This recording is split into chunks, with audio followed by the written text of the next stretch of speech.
BBC दुनिया में आज देखिए रोहिंग्या मुसलमानों पर नई आफत। म्यांमार में जारी गृह युद्ध के बीच रोहिंग्या मुसलमानों को निशाना बनाए जाने की खबरें। प्रत्यक्षदर्शियों ने बीबीसी को बताया, युद्ध से बचने के लिए भाग रहे लोगों पर ड्रोन से गिराए गए बम, बड़ी संख्या में मारे गए लोग। स्वागत है आपका बीबीसी दुनिया में। मैं हूं सारिका सिंह। जानेंगे कौन कर रहे हैं रोहिंग्या पर हमले, लेकिन पहले हेडलाइंस। यूक्रेन ने पहली बार माना रूसी इलाकों पर अमेरिकी रॉकेट सिस्टम से किए जा रहे हैं हमले। अब तक यूक्रेन रक्षा के लिए ही इस्तेमाल कर सकता था विदेशी सहयोगियों से मिले हथियार। दक्षिणी लेबनान में इजरायली ड्रोन हमले में मारे गए फलस्तीनी संगठन फतह के वरिष्ठ नेता खलील अल मकदाह। इजरायल बोला ईरान के लिए करते थे काम। फतह ने कहा मध्य पूर्व में बड़ी जंग छेड़ना चाह रहा है Israel. We are ready for a president, Kamala Harris. Democratic party के अधिवेशन में बोले पूर्व राष्ट्रपति बराक ओबामा। कमला हैरिस को राष्ट्रपति के तौर पर देखने के लिए तैयार है अमेरिका। मिशेल ओबामा ने ट्रंप पर किए तीखे वार, दिखाएंगे रिपोर्ट। बीबीसी को म्यांमार में जारी गृहयुद्ध से भागकर आए लोगों से वहां हो रही सामूहिक हत्याओं की दिल दहला देने वाली घटनाओं का पता चला है। प्रत्यक्षदर्शियों का कहना है कि इसी साल 5 अगस्त को भागने की कोशिश कर रहे रोहिंग्या समुदाय के सैकड़ों लोगों पर बम गिराए गए। ये इस समुदाय के खिलाफ हिंसा का ये ताजा मामला है।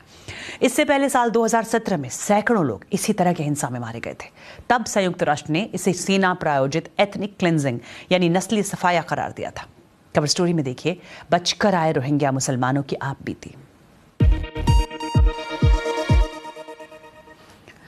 भारत के पड़ोसी देश म्यांमार में हाल के महीनों में कई रोहिंग्या मारे गए।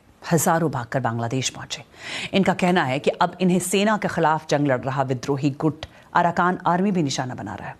देखिए बांग्लादेश के सीमावर्ती इलाके लेकनाफ से बीबीसी संवाददाता योगिता लिमय की रिपोर्ट, जिसके कई दृश्य विचलित कर सकते हैं। म्यांमार के रखाइन प्रांत में नाफ नदी के पार का इलाका, जहां रोहिंग्या मुसलमानों के खिलाफ हिंसा जारी है और दुनिया को इसकी खबर तक नहीं। जो टावर्स है इधर घर है। हाँ। वहां से भागकर बांग्लादेश पहुंचने में कामयाब रहे लोगों ने दिल दहला देने वाली आप बीती सुनाई। चंद हफ्ते पहले तक ये शख्स म्यांमार के एक संपन्न व्यापारी थे और उनका भरा पूरा परिवार था, मगर अब वो अकेले एक झोपड़ी में रह रहे हैं। अगर पकड़े गए तो बांग्लादेश के अधिकारी उन्हें वापस भेज देंगे। वे उन लोगों में शामिल हैं जो 5 अगस्त को अपने परिवार के साथ वहां से भाग कर आए। बीबीसी ने कई वीडियो वेरीफाई किए जिनमें महिलाओं, बच्चों और बुजुर्गों को नदी की ओर भागते देखा जा सकता है।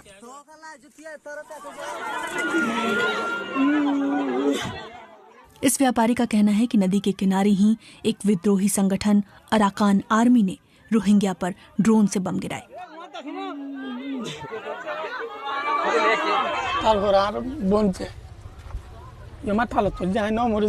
हमने तेज आवाज और एक धमाका सुना। हम जमीन पर गिर गए।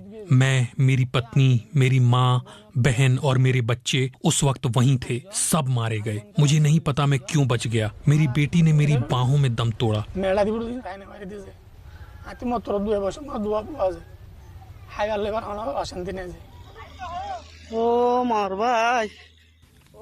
इन्होंने हमें धमाके के बाद का मंजर एक ऑनलाइन वीडियो में दिखाया।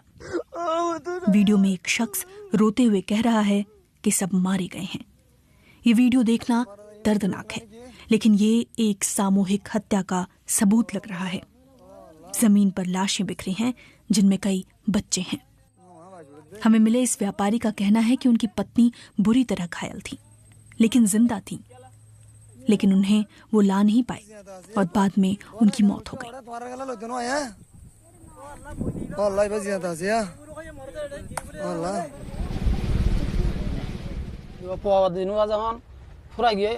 मैं बहुत दुखी हूँ। मैं वापस म्यांमार नहीं जाऊंगा। मैंने 200 से ज्यादा लाशें देखी हैं। अराकान आर्मी किसी भी मुसलमान को जिंदा नहीं छोड़ना चाहती। दिन 5 तारीख के दिन 200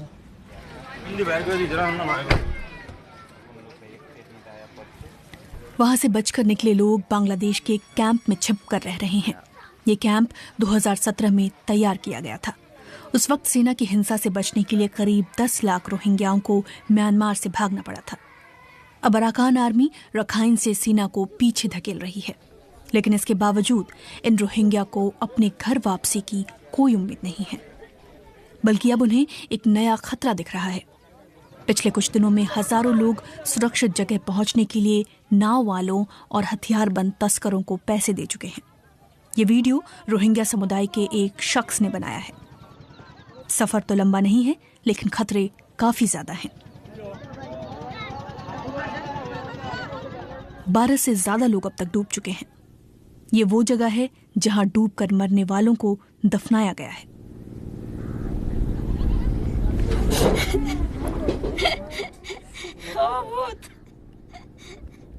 इस महिला के 5 बच्चे रिस्मा, अजीज, फैसल, रोसिया और दिलकेश भी इनमें शामिल हैं। वो कहती हैं, मेरे बच्चे मेरे जिगर के टुकड़े थे। मेरे पति की मौत के बाद मैंने उन्हें बहुत मुश्किल से पाला था। जब मैं उनके बारे में सोचती हूँ तो मरने का मन करता है। उनकी बहुत याद आती है।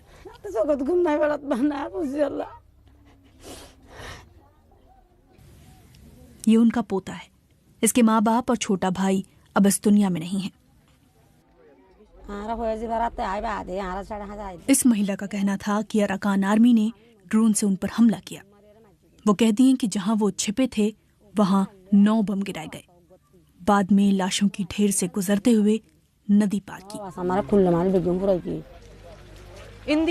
इन कैंप्स में हमने म्यांमार से भाग कर आए 1 दर्जन से ज्यादा लोगों से बात की। इन सब का कहना है कि अराकान आर्मी ने इन पर हमला किया था। वहीं बीबीसी के सवालों पर अराकान आर्मी का कहना है कि ये हमले उस इलाके में हुए हैं जहां उनका नियंत्रण नहीं है और उनका इन हमलों से कोई संबंध नहीं है। अराकान आर्मी रखाइन प्रांत में तेजी से आगे बढ़ रही है। ये खुद को एक विद्रोही समूह कहते हैं और दावा करते हैं कि वो जनता के लिए सैन्य शासन से लड़ रहे हैं। लेकिन हमने जो कुछ यहाँ सुना है, इसके बाद उन पर आम लोगों की सामूहिक हत्या के आरोप लग रहे हैं और इसे युद्ध अपराध बताकर इसकी जांच की भी मांग उठ रही है। ये परिवार भी ड्रोन हमलों की चपेट में आया था। इनके बच्चे की मौत हो गई। एक कोने में इनकी बेटी लेटी हुई है। बांग्लादेश पहुंचने के लिए इन्होंने 2 दिन नाव पर बिना खाए पिए बिताए। अब इस बच्ची को तेज बुखार है। इस शख्स ने हमें बताया कि दोनों पक्ष रोहिंग्या मुसलमानों को अपनी ओर से लड़ने के लिए मजबूर कर रहे हैं और उन पर हमले भी कर रहे हैं। अराकान आर्मी और सेना दोनों हमें निशाना बना रहे हैं। लगभग हर दिन वो हमें मारते हैं। हम बेबस हैं। ये उनके बच्चे का वीडियो है जो उन लोगों में शामिल हैं जिन्हें बेवजह मार दिया गया। इस तरह की मौतों का ना ही कोई हिसाब है, ना ही इनकी कहानियां कहीं दर्ज हैं। और कार्यक्रम में आगे देखिए, छुट्टियां बिताने के लिए आने वाले पर्यटकों को कहां और क्यों दिया जा रहा है सफाई करने का offer.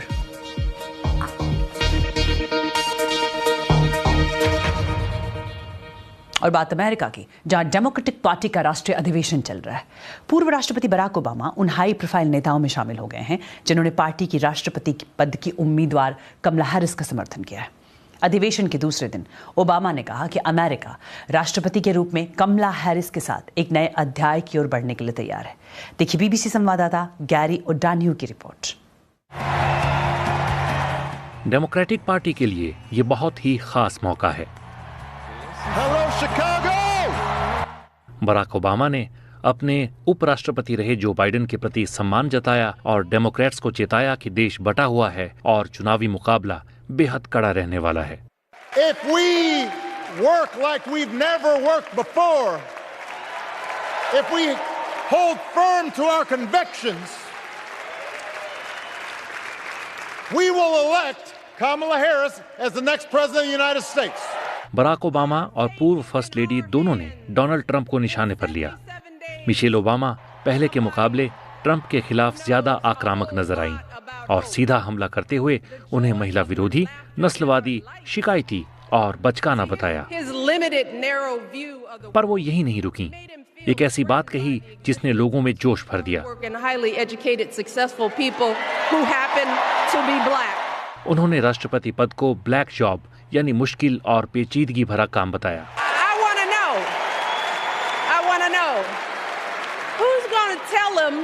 Who's going to tell him that the job he's currently seeking might just be one of those black jobs? इससे पहले अधिवेशन में कमला हैरिस को राष्ट्रपति पद के लिए औपचारिक तौर पर नामांकित किया गया और फिर उनके पति यानी मौजूदा सेकंड जेंटलमैन को हैरिस के निजी और राजनीतिक व्यक्तित्व के बारे में बताने के लिए बुलाया गया। उन्हें न्याय के लिए लड़ना पसंद है और वो लोगों को बेहतर करते देखना पसंद करती हैं, लेकिन जब लोगों के साथ गलत रवैया अपनाया जाता है तो उन्हें गुस्सा भी आता है। जिन्हें नामांकित किया गया वो खुद यहाँ से सिर्फ 100 किलोमीटर दूर विस्कॉन्सिन में चुनाव प्रचार कर रही थीं। अमेरिकी वोटरों के सामने खुद को सबसे सही उम्मीदवार साबित करने के लिए उनके पास अब बस 76 दिन बचे हैं।